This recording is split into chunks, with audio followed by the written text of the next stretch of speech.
네, 오늘 하나님께서 우리에게 주신 말씀은 신약성경 오면 마태복음 5장 1절에서 3절까지의 말씀입니다. 신약성경 오면 마태복음 5장 1절에서 3절까지의 말씀입니다.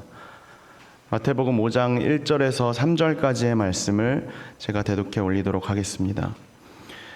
예수께서 무리를 보시고 산에 올라가 앉으시니 제자들이 나아온지라. 입을 열어 가르쳐 이르시되 심령이 가난한 자는 복이 있나니 천국이 그들의 것임이요. 아멘. 오늘 이 시간 우리에게 말씀을 전해주실 목사님은 김성중 목사님이십니다. 현재 장로의 신학대학교에서 기독교 교육학을 가르치고 계십니다. 이 시간 행복할 수 있습니다 라는 제하의 말씀으로 우리에게 말씀 전해주실 때에 큰 은혜 받으시기를 바랍니다.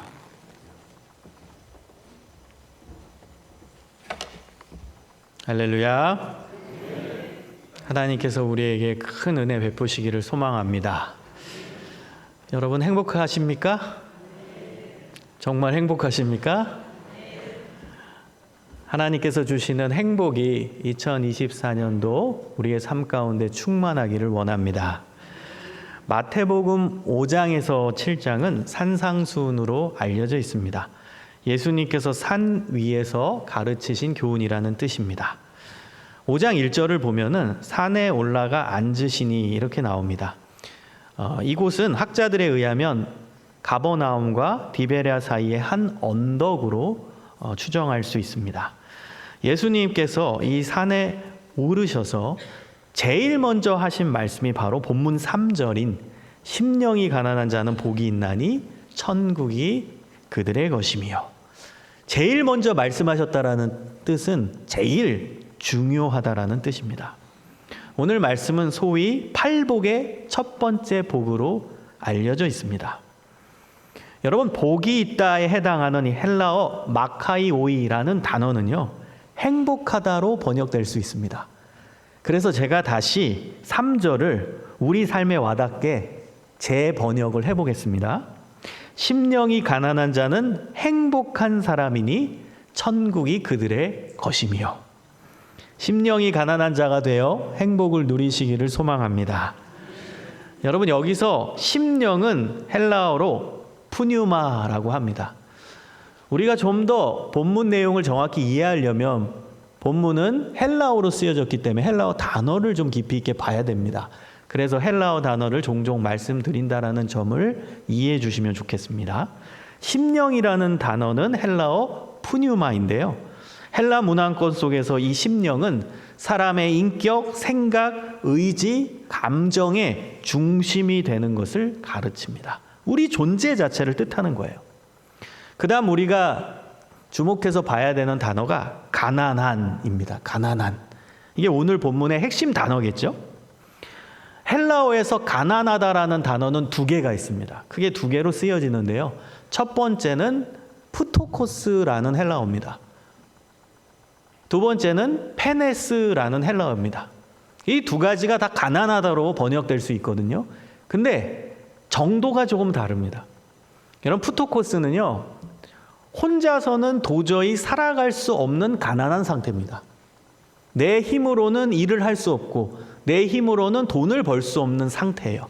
그래서 누군가가 나를 도와주어야만 살아갈 수밖에 없는 극빈자의 가난함을 뜻하는 게 푸토코스입니다.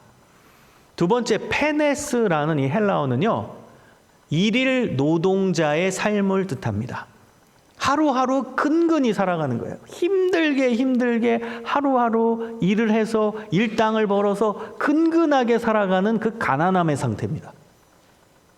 계속 부족하죠. 근근히 살아가는 거예요. 그냥 오늘 하루 먹을 거 벌고 사는 그 정도의 가난한 상태입니다. 여러분, 오늘 본문에서 가난하다는 푸토코스일까요? 페네스일까요?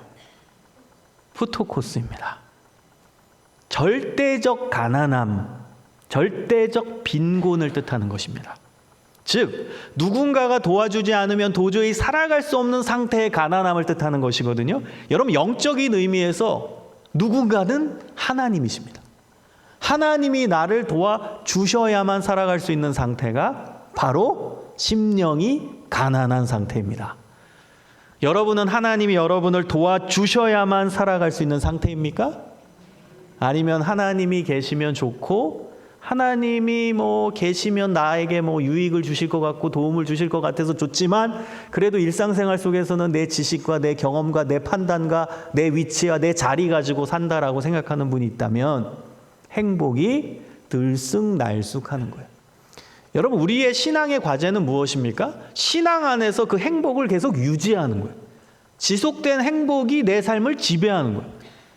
근데 가만히 우리 삶을 들여다보면 행복할 때도 있어요. 그러나 행복이 또 나갈 때도 있거든요. 그게 왜 그러냐? 우리의 신앙의 가난함 상태가 푸토코스가 아니라 페네스이기 때문이에요. 하나님을 믿지요. 그래서 하나님이 나와 함께 하심을 믿기 때문에 내 삶에 행복이 옵니다. 그런데 우리는 주로 힘들 때예요. 힘들고 좌절이 되고 슬픈 일이 생기고 고난이 오고 그때는 주님 발 붙드는 거예요. 주님밖에 없습니다. 주님밖에 없습니다. 푸토코스가 되죠. 그런데 그 문제가 해결되면 언제 그랬냐는 듯이 내 자아가 다시 올라와요. 내 자아, 내 판단, 내 경험, 내 지식, 내 자리, 내 위치 내 스스로 할 수 있는데 이게 올라와요. 페네스로 바뀌는 거예요. 근근히 난 살아갈 수 있을 것 같은데 페네스로 바뀌니까 행복이 나가는 거예요. 그러다 또 힘든 일이 있으면 주님밖에 없습니다. 또 주님 발 붙들고 그럼 푸토코스 상태가 되고 그땐 다시 행복이 들어오고 또 살만해지면은 또 내 힘으로 살 수 있네? 페네스로 바뀌어요. 그러니까 행복이 또 나가고.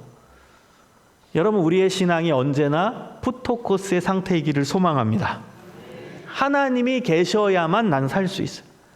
하나님이 나를 도와주셔야만 살 수 있어요. 내 힘으로 안 돼요. 내 지식으로 안 돼요. 내 판단으로 안 돼요. 내 경험 가지고 안 돼요. 내 직업 갖고 안 돼요. 내 돈 갖고 안 돼요. 하나님만 내 삶을 지배하셔야 난 살 수 있습니다. 여러분, 이러한 절대적 신뢰, 하나님을 절대적으로 의지하며 살아가시기를 소망합니다. 여러분, 이러한 신앙 상태가 될 때 하나님께서 약속해 주신 복은 천국입니다. 천국을 소유하게 된다는 것입니다. 여러분, 이 천국의 복은 현재 진행되는 거예요. 여러분, 오늘 본문에서 천국이 그들의 것이며 현재형이에요. 현재부터 천국을 누린다는 거예요. 여러분이 일상생활 속에서 푸토코스의 상태로 살아갈 때 하나님의 통치 안에서 내 마음이 천국이 되는 거예요. 그래서 이 세상 속에서 천국을 누리며 살아가는 거예요. 그리고 우리가 죽고 나면은 영원한 하나님의 나라에 가서 하나님과 함께 영생을 누리게 될 줄 믿습니다. 여러분, 마태복음 18장 1절에서 4절을 보면 오늘 말씀의 해석본이 나옵니다. 제가 읽어드릴게요.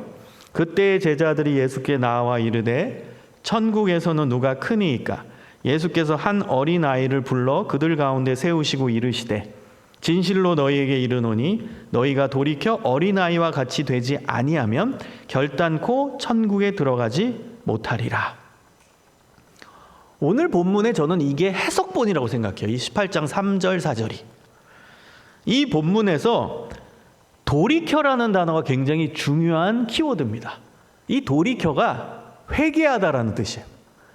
회개하다. 그러니까 예수님이 비유로 얘기하신 거죠. 어른 상태에서 회개해서 어린아이의 상태로 바뀌어야 된다, 이거예요. 여러분, 어른 상태는 어떤 걸 말씀하신 걸까요? 내 스스로 할 수 있다는 거예요. 어른은 내 지갑에 돈도 있고 내 경험도 있고 내 지식도 있고 내 판단도 있고 내 자리도 있고 내 위치도 있으니까 내가 힘 가지고 살아갈 수 있는 상태가 어른의 상태예요. 그 어른의 상태에서 돌이켜 회개해서 이 어린아이, 혼자서 할 수 없는 그 어린아이의 상태예요. 혼자서 아무것도 할 수 없어요. 부모가 도와주어야만 살아갈 수 있는 이 상태가 어린아이의 상태예요. 여러분, 어린아이 2살, 3살 아이들 생각해 보세요. 엄마 아빠 없으면 살 수 없어요. 갓난아기 울어요. 그럼 엄마 아빠가 달려가서 먹을 거 주고 안아주고 심심하면 놀아주고 함께 해주고 그래야만 이 아기가 살아갈 수 있어요. 아이들은요, 엄마 아빠가 없이는 도저히 살아갈 수 없습니다. 여러분, 오늘 본문과 연결지으면 딱 이해가 되죠. 심령이 가난한 상태가 어린아이의 상태인 거예요. 누군가가 도와줘야만 살아갈 수 있는 상태. 이게 가난한 상태잖아요. 그게 어린아이로 지금 비유된 거예요. 마태복음 18장에서.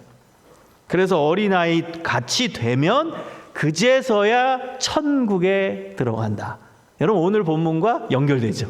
심령이 가난한 자는 복이 있나니 천국이 그들의 것이며. 어린아이와 같이 부모님이 없이는 나는 도저히 살아갈 수 없다. 도저히. 여러분 제가 어린 시절에 저는 저희 어머니만 졸졸졸 따라다녔다고 합니다. 제가 어린 시절에 저희 집은 할머니를 모시고 살았어요. 할머니는 굉장히 전통적인 분이셨고 굉장히 무서운 분이셨습니다. 그런데 저는 엄마 없이는 살 수 없어서 엄마 치맛자락 붙들고 살았다고 해요. 주방에 갈 때도 계속 치맛자락 붙들고 가고 어디 밖에 나갈 때도 치맛자락 붙들고 나가고 심지어 엄마가 화장실 갈 때도 치맛자락 붙들고 들어가고 막 그랬대요. 그래서 저희 어머니가 할머니께 많이 좀 혼났다고 그렇게 제가 들었습니다. 그때는 제가 어머니가 없으면 살 수 없는 존재였다는 거예요. 엄마밖에 없죠. 엄마 없으면 나는 죽을 것 같아. 엄마 없으면 나는 아무것도 못해. 엄마 없으면 나는 살아갈 수 없어.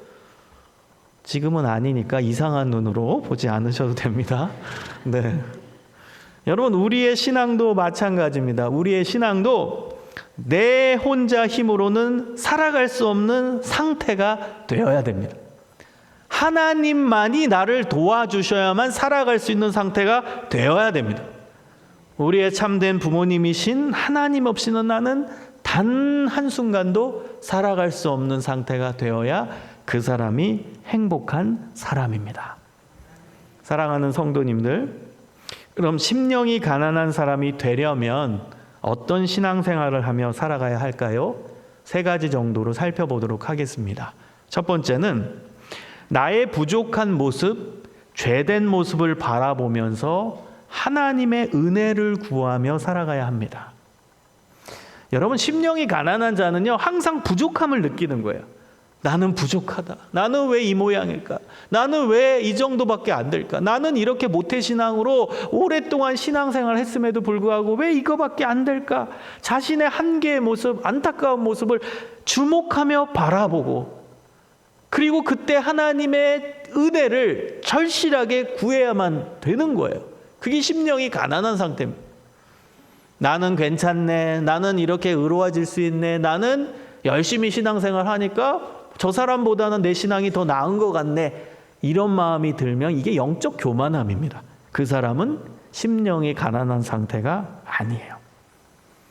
그래서 우리 자신의 부족한 모습에 주목해야 돼요.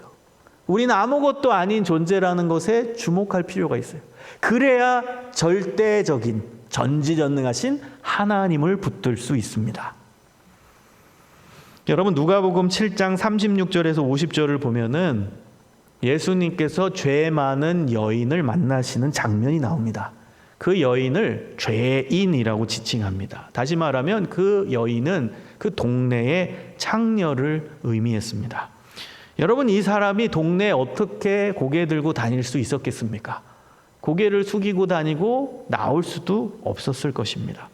그런데 그 동네에 율법을 아주 잘 지키고 신앙적으로 완전히 깨끗하다라고 소문난 바리새인의 집에 예수님께서 오셨다는 소문을 듣게 됩니다. 그리고 용기를 내서 그 예수님 한번 만나고 싶다. 나의 이 안타까운 현실, 이 죄된 모습, 저 예수님은 받아주실 수 있을까? 기대 반, 걱정 반. 그러나 내 마지막 인생의 희망, 저분을 만나보는 거다. 저분이 메시아라고 하는데, 구원자라고 하는데 저분도 나를 배척하지 않겠지. 저분은 나를 받아주시겠지. 그런 작은 희망을 갖고 예수님을 만나기 위해 한 걸음 한 걸음 바리새인의 집으로 갑니다. 여러분, 이게 완전 대비를 뜻하는 거예요. 죄 많은 한 여인과 율법적으로 가장 완벽하다라는 바리새인, 완전 대비가 나와요. 예수님은 그 바리새인의 집에 계시고 이 여인이 그 바리새인의 집에 들어옵니다. 여러분, 거기 바리새인 집에 있던 사람들이 이 여인을 어떻게 봤겠습니까? 막 수군대고 손가락치고, 야, 저 여자가 왜 이 깨끗한 바리새인의 집에 와? 수군수군대고 막 욕을 하고 막 그랬을 거예요. 그 수모와 창피함을 무릅쓰고 이 여인은 고개를 푹 숙이고 계속 앞으로 예수님이 있는 곳으로 달려갑니다. 이제 예수님이 보입니다. 그런데 이 여인은 차마 예수님 눈을 쳐다볼 수가 없어요. 자신의 안타까운 현실을 봤을 때 완전한 의이시고 선이신 그 예수님 얼굴을 도저히 볼 수가 없는 거예요. 그래서 예수님 뒤쪽에 갑니다. 그리고 무릎을 꿇었겠죠. 그리고 고개를 숙였으니까 예수님 발밖에 안 보이는 거예요. 예수님 발. 그 발을 보면서 한없이 울기 시작합니다. 눈물 한 방울 한 방울이 예수님의 발 위에 떨어집니다. 예수님의 발을 쳐다보면서 자신의 죄가 너무나도 큰 것을 깨달고 자신의 답답한 현실과 죄된 한계를 깨닫고 울고 또 우는 것입니다. 그리고 예수님 밖에는 이 죄의 문제를 해결해 주실 분이 없다는 것을 깨닫고 예수님의 은혜를 사모하는 눈물을 흘리는 거예요.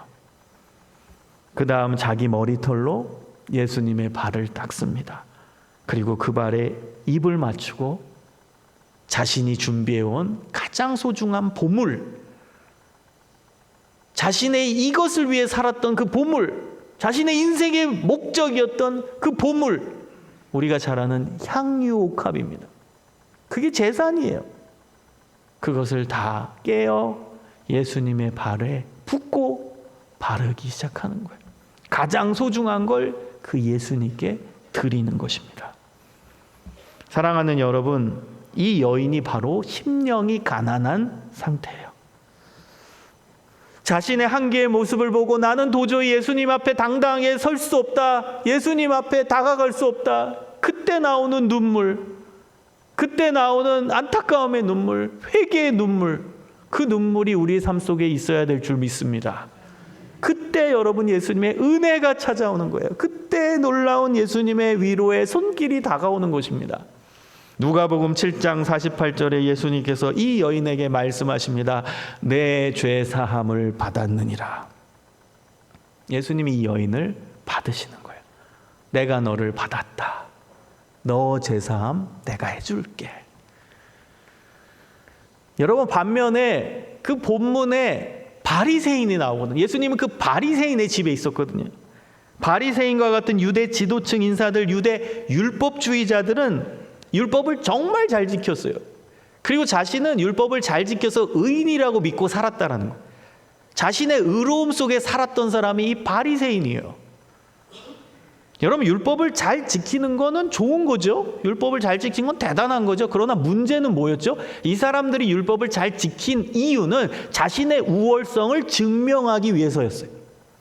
내가 율법을 잘 지키네, 나는 의인이네, 나는 이렇게 율법을 다 지킨 사람이야, 난 이제 죄인이 아니야. 그리고 율법을 못 지킨 사람들을 보면서 정죄하는 거죠. 자신의 우월성을 증명하기 위해서 율법을 지켰던 거예요. 그래서 예수님이 그들을 비판하신 겁니다. 그들은 마음이 가난한 상태가 아니에요. 그들은 높아진 상태죠. 영적 교만함에 빠진 상태인 것이죠. 누가복음 5장 31절 32절에 예수님께서 말씀하십니다. 건강한 자에게는 의사가 쓸데없고 병든 자에게라야 쓸데있나니 내가 의인을 부르러 온 곳이 아니요 죄인을 불러 회개시키러 왔노라. 예수님은 죄인을 부르러 왔대요. 바리새인과 같이 자신은 의롭다, 나는 완전하다, 이런 사람 찾으러 온 게 아니라 저는 아무것도 아닙니다. 주님, 저는 부족한 죄인입니다. 저는 아무것도 없는 한계의 존재입니다. 이런 사람을 위해 오셨다는 것입니다. 사랑하는 여러분, 우리 인간 사회에서 우리끼리 보면요, 비교할 수 있죠. 저 사람은 좀 선하네, 저 사람은 정말 말씀도 잘 지키네, 저 사람은 신앙이 좋네. 우리 스스로 평가할 수 있는데 여러분, 하나님의 레벨에서 보십시오. 그게 의미 있을까요? 절대적인 완전하신, 죄 하나 없으신 그 하나님의 관점에서 우리를 바라본다면 여러분, 누가 더 옳다, 누가 더 잘났다, 누가 더 잘하고 있다, 그게 의미가 있을까요? 여러분, 인간 사회 우리 레벨에서는 키가 중요하죠. 어떤 사람은 키 1m 90, 1m 80, 2m, 1m 60. 애들은 막 키 갖고 비교하잖아요. 부럽다, 나도 1m 80 되고 싶은데 우리 레벨에서는요, 키가 크고 작음이 비교가 돼서 중요해요. 그러나 여러분, 비행기 타고 올라가 보세요. 하늘에 올라가면 키 크고 작으면 의미 있어요? 전혀 없죠. 비행기 타고 올라가면 땅에 있는 사람들 다 똑같이 보여요. 다 똑같이 보여요. 여러분, 하나님 레벨에서 보면 우리 모두는 다 똑같이 보입니다. 좀 선하고 좀 덜 선하고 아무 의미 없어요. 절대적인 의이신 하나님 관점에서 보면 우리 모두는 다 똑같은 거예요. 그래서 로마서 3장 23절에 모든 사람은 죄를 범하였음에 하나님의 영광에 이르지 못하더니, 하나님 레벨에서 보면 우린 다 죄인이에요. 부족한 죄인. 여러분, 항상 내 자신이 하나님 앞에 부족하다라는 마음을 가지고 하나님만 붙들고 살아가시기를 소망합니다. 그때 하나님의 은혜가 오는, 나는 괜찮다, 나는 괜찮아, 자기 힘을 의지하려는 사람 하나님 은혜 임하지 않아요. 하나님, 저는 아무것도 아니에요. 저는 아무것도 아닌 부족한 죄인입니다. 하나님, 저는 정말 죄인이에요. 너무 부족해요. 저는 왜 이거밖에 안 될까요? 자신의 부족함과 한계를 인식하고 그리고 철저히 하나님 앞에 고백하는 그 사람에게 하나님의 은혜가 충만하게 임할 줄 믿습니다. 여러분, 두 번째입니다. 심령이 가난한 자는 하나님 앞에 내가 가진 그 한 가지를 내려놓고 마음을 낮추며 살아갑니다. 여러분, 하나님 앞에는 우리는 첫째도 겸손, 둘째도 겸손, 셋째도 겸손, 넷째도 겸손. 이게 심령이 가난한 자가 되는 비결이에요. 겸손한 신앙생활이에요. 철저하게 하나님 앞에 낮아지는 거예요. 여러분, 사실 우리는 교만의 DNA가 있어요. 교만의 본성이 있다라는 거예요. 제가 봤을 때 여기 교만하지 않을 분 아무도 없어요. 우리는 다 교만해요. 최초의 범죄가 무엇이죠? 선악과를 먹은 거죠. 선악과를 먹을 때 뱀이, 그러니까 사탄이 뱀으로 이제 가장해서 하와를 유혹하잖아요. 이 선악과를 먹으면 너희 눈이 밝아져 하나님과 같이 된다. 이게 교만이에요. 하나님과 같이 된다. 네가 네 삶의 주인이다. 너가 최고야. 그러나 인간은 그 선악과를 결국 먹었죠. 그래서 교만의 DNA가 우리 안에, 우리의 본성 안에 있어요. 어떤 사람은 저도 교만하지 않은데요? 라고 말하실 분 있나요? 제가 비유로 들어볼까요? 흙탕물 비유입니다. 여러분, 모래가 섞여 있는 물을 가만히 놔둬 보십시오. 그럼 모래가 가라앉아요. 그럼 멀리서 보면 깨끗해 보여요. 그렇죠? 그러나 그건 여전히 흙탕물이에요. 어떤 이유로 그게 흔들린다고 생각해 보세요. 다시 그 물을 흔들면 아래에 있던 모래가 다시 올라와서 노란색 물이 되는 거예요. 여전히 그건 흙탕물이에요. 가만 놔두면 되게 가라앉아서 깨끗해 보이지만 아니에요. 여전히 흙탕물에 불과해요. 우리의 상태가 그래요. 좀 좋은 마음을 먹고 좀 괜찮은 마음을 먹으면 우리의 교만함이 내려가는 것처럼 보이지만 여전히 우리는 교만의 DNA가 있다는 거예요. 그래서 관리를 잘해야 돼요. 교만은 관리입니다. 여러분, 제가 대학생 시절에 좀 여드름이 얼굴에 많이 나서 피부과에 다녔는데요. 피부과 의사 선생님이 명언을 하셨습니다. 뭐라고 말씀하셨냐면, 여드름은 치료가 아니라 관리입니다. 명언이었어요. 여드름은 치료가 안 되는데 우리 모공 안에 다 있대요, 그게. 그래서 지성 피부는 더 조심해야 된대요. 그래, 그게 더 잘 나오니까. 관리해 주라는 거예요. 치료가 없대요. 지금도 나요, 저는 가끔. 치료가 없어요. 나온다는 거죠. 관리라는 거죠. 여러분, 교만함은 치료가 아니라 관리입니다. 완전히 안 없어져요. 교만함은 관리하는 거지. 신앙 안에서 관리하는 거예요. 근데 여러분, 우리가 언제 교만하는지를 한번 살펴보면은 내가 가진 한 가지에 주목할 때 교만의 DNA가 나와요. 교만의 DNA가 솟구쳐 나와요. 내가 가진 단 한 가지. 여러분, 우리가 교만해지는 게요, 사실 많이 가져서 교만해지는 게 아니더라고요. 내가 가진 딱 한 가지에 주목할 때 그때 교만함이 솟구쳐 나오더라고요. 어떤 사람은 다른 건 다 없는데 돈 하나 많아. 그럼 돈에 주목할 때 그 사람은 교만함이 나오는 거예요. 어떤 사람은 딴 건 다 없는데 학벌만 좋아. 그래서 그 학벌에 주목할 때 그 교만의 DNA가 솟구쳐 나오는 거예요. 어떤 사람은 아무것도 없는데 얼굴만 잘생겼어. 그 얼굴에 주목하니까 그 사람은 교만함이 솟구쳐 나오는 거예요. 엄마 아빠들 사이에서 딴 거 없는데 자녀 공부 잘해. 그거 하나에 주목했을 때 교만함이 나오고 우쭐대는 거예요. 여러분, 누구나 자기가 가진 한 가지가 있죠. 거기에 우린 주목하게 마련입니다. 거기에 주목할 때 우리는 교만해져요. 그 교만의 본성이 튀어나오게 되는 겁니다. 여러분이 가지고 있는 그 단 한 가지를 내려놓기를 소망합니다. 그 한 가지를 발견해야 돼. 뭔가 있어요. 그 한 가지가 여러분 삶에 있다니까요. 그걸 내려놔야 돼. 그게 전적인 내려놓음이에요. 그 사람이 진짜 심령이 가난한 상태인 거예요. 제가 친하게 지내는 집사님이 계시는데요. 이분은 사업가로서 사업도 아주 잘하시고 돈도 많이 버셨어요. 에너지가 넘치는 분이에요. 항상 이분은요, 자신감이 넘치고 열정이 넘쳐요. 뭐 얘기만 하면 됩니다. 뭐 합시다. 그런 분이셨어요. 아주 자신감도 넘치고 실력도 있고. 근데 어느 날 이분이 쓰러지셨다라는 소식을 제가 그 아내 되는 권사님으로부터 연락을 받았어요. 놀래서 제가 병원에 뛰어갔어요. 깨어나지 못했어요. 의식이 없는 거예요. 기도했죠. 하나님, 이 집사님 살려주세요. 살려주세요. 그리고 감사하게 깨어나셨어요. 그리고 또 병원에 제가 또 신방 가고 또 기도해 드렸어요. 이분이 이제 의식이 돌아와서 말을 떠듬떠듬 하시는 거예요. 제 손을 딱 붙들고 저에게 이런 말씀을 하셨습니다. 그 집사님의 말씀은 제 평생 잊을 수가 없어요. 제 손을 꼭 잡고 이 집사님이 수척해진 얼굴로 뭐라고 말씀하셨냐면, 목사님, 하나님께서 저를 살려주셨습니다. 저는 제 힘으로 뭐든지 할 수 있다고 믿었습니다. 그런데 하나님께서 버튼 하나 누르니까 제가 이렇게 쓰러지더라고요. 이제는 겸손하게 하나님만 의지하고 살아가겠습니다. 여러분, 이 집사님의 말씀 명언이에요. 버튼 하나 눌렀더니 자기가 쓰러지더래요. 나는 엄청나게 할 수 있고 능력 있는 사람인데 하나님이 버튼 하나 하늘에서 딱 누르니까 내가 꼬꾸라지더래요. 너무나 멋진 표현, 너무나 우리가 새겨야 할 표현이죠. 그게 우리의 존재의 지금 상태예요.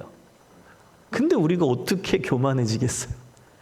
하나님 앞에 철저히 낮아지셔서 겸손하게 신앙생활 하시기를 소망합니다. 마지막 세 번째입니다. 하나님을 생각하며 힘을 내고 살아가야 합니다. 제가 믿음을 가장 쉽게 설명한 것입니다. 하나님을 생각하면 힘이 나는 것이 믿음입니다. 여러분, 믿는 대상을 떠올리면 힘이 나야 되는 거예요. 그래서 믿음과 힘은 연결이 되어 있어요. 여러분은 지금 누구를 떠올리면, 어떤 것을 떠올리면 힘이 납니까?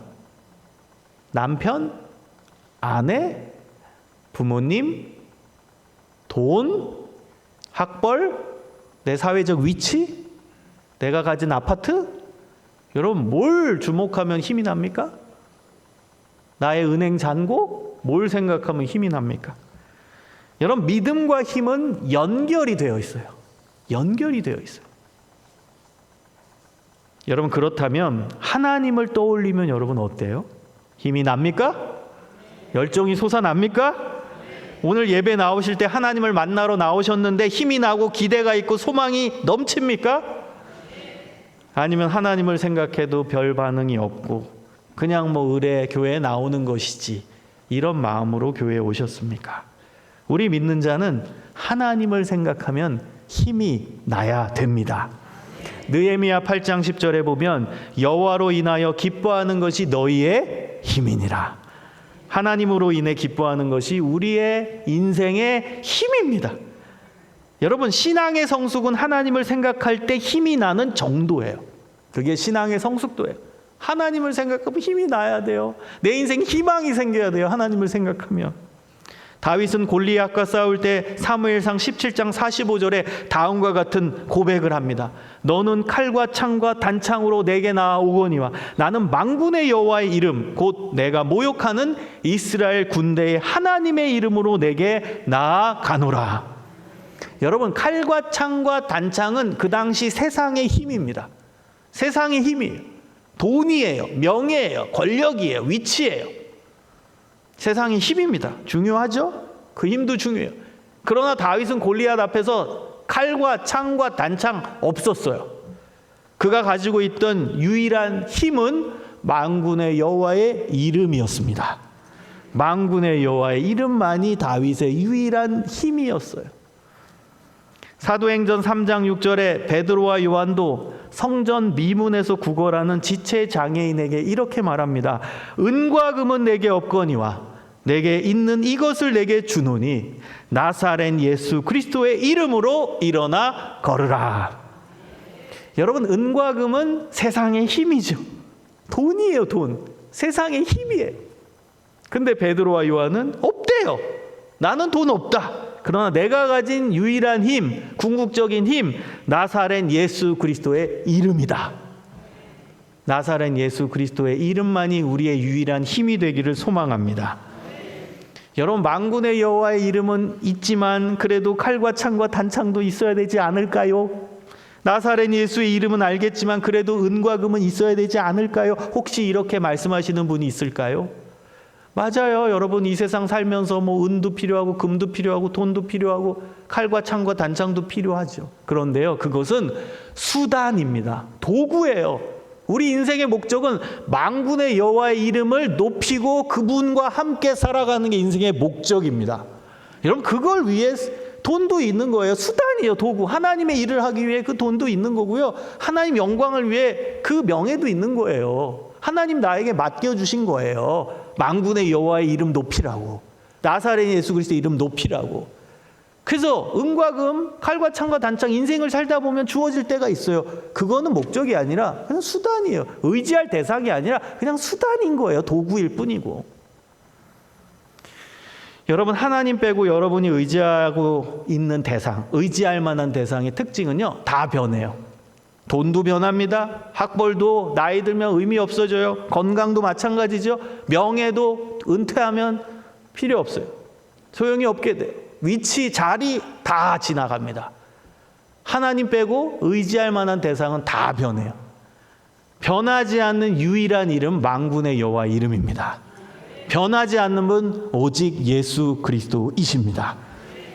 변하지 않는 만군의 여호와의 이름, 나사렛 예수 그리스도의 이름만 붙들고 신실하게 신앙생활하는 믿음의 자녀들이 되어 주시기를 주님의 이름으로 축원합니다. 기도하겠습니다. 하나님, 감사합니다. 오직 하나님만 의지하고 살아가기를 소망합니다. 심령이 가난한 자가 되어 천국을 소유하는 믿음의 백성, 복받는 인생 되게 하여 주옵소서. 감사하오며 예수님 이름으로 기도합니다. 아멘.